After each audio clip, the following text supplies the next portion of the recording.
Thomas and Percy are good friends, but sometimes Percy teases Thomas about being frightened, and he doesn't like that at all.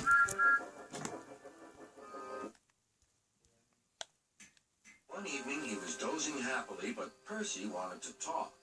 "Wake up, Thomas. Are you dreaming about the time you thought I was a ghost?" "Certainly not. Anyway, I was only pretending to be scared. I knew it was you, really." Percy went on teasing him. "I hope the guard leaves the light on for you tonight."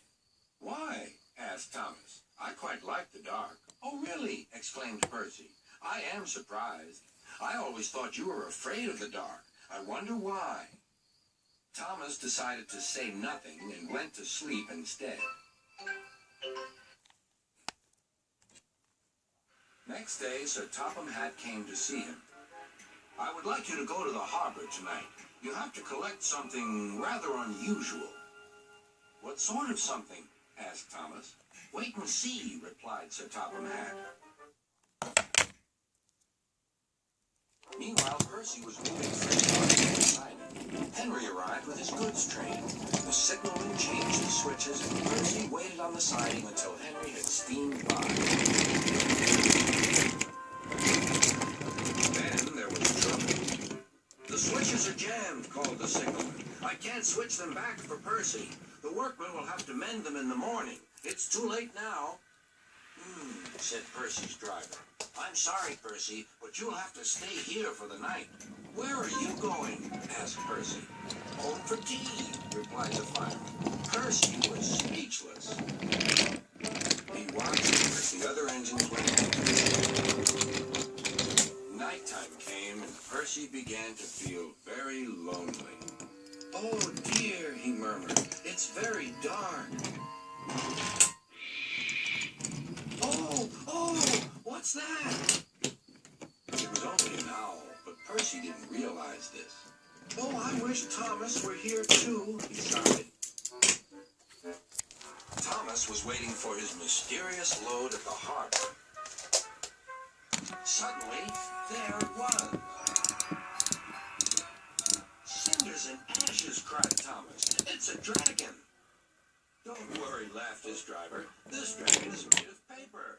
It's for the carnival tomorrow." Workmen lifted the dragon onto Thomas's low loader and put lights all around it for protection. Thomas set off into the misty night.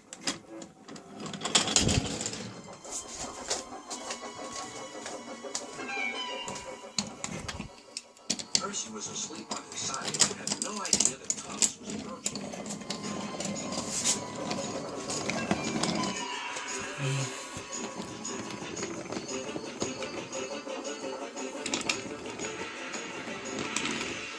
He woke up with a start. "Help!" cried Percy. "I'm not going to open my eyes until my driver comes." The switches were mended, and Percy puffed back to the junction. Gordon was just about to leave with the express. "You'll never guess what I saw last night." Gordon was in no mood for puzzles. "I'm a busy engine. I don't have time for your games." "I've seen a huge dragon. It was covered in lights." Gordon snorted. "You've been in the sun too long. Your dome has cracked."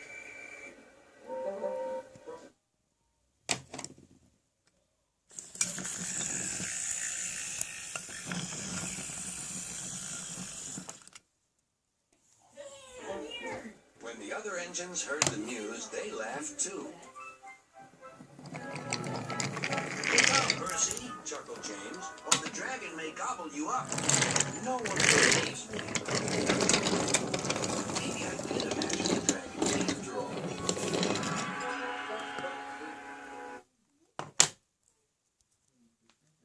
But Percy soon found out that he hadn't.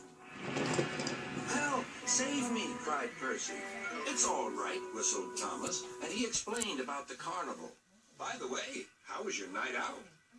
Percy decided to tell Thomas the truth. "Well, Percy," said Thomas, "maybe we do get scared sometimes. But if we're not afraid to tell each other, then that means we're quite brave, too."